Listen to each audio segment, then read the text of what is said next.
Hi, my name is Joy McNary, and this is the final phase of my media project. And the whole purpose of this video is to further discuss the letter I wrote to my 15-year-old self.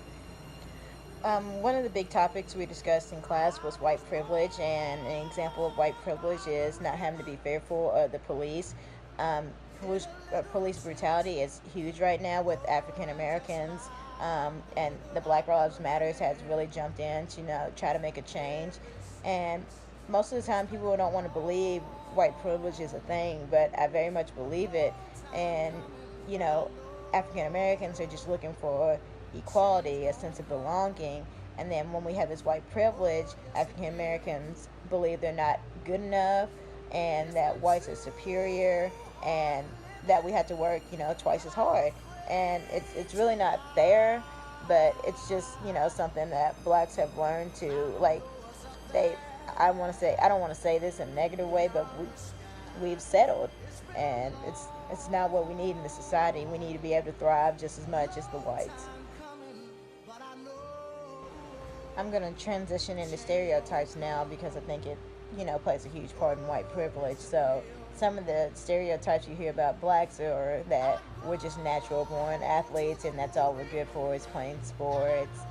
We're uneducated. We love chicken. We love watermelon. We're criminals, and we don't respect authority. And then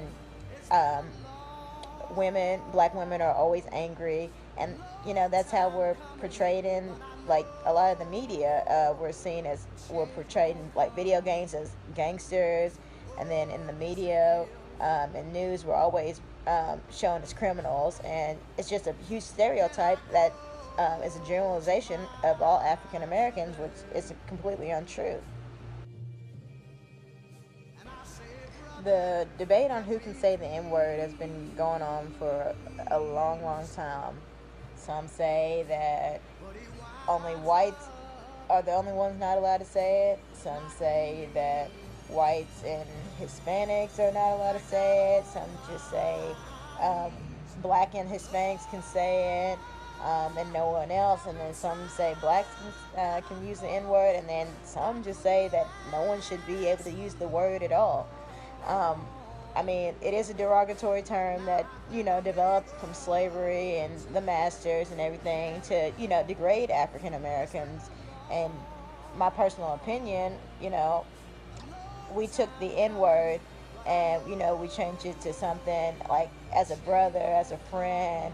I don't think it's used as such as a derogatory term anymore.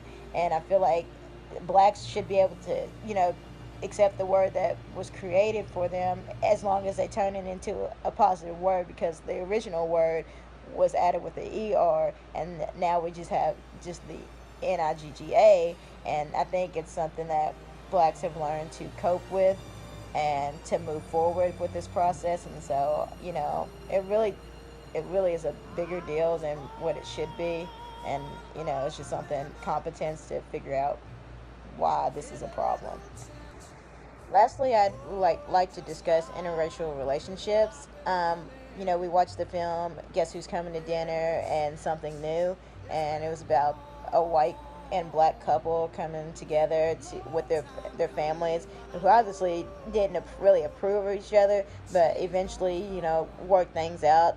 And I think it what happens in the movie really happens in real life. Um, some of our parents were raised different, that you're in a relationship with someone that's the same race as you. And but I think now it's becoming more accepted.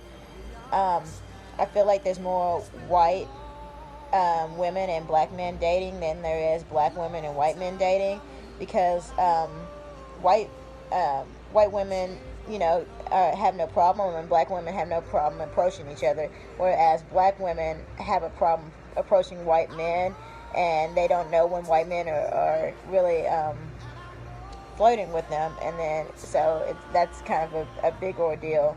And I think, love who you love, and it doesn't matter what their race is, what their gender is, or sexuality. Whatever you like, that's what you should be with.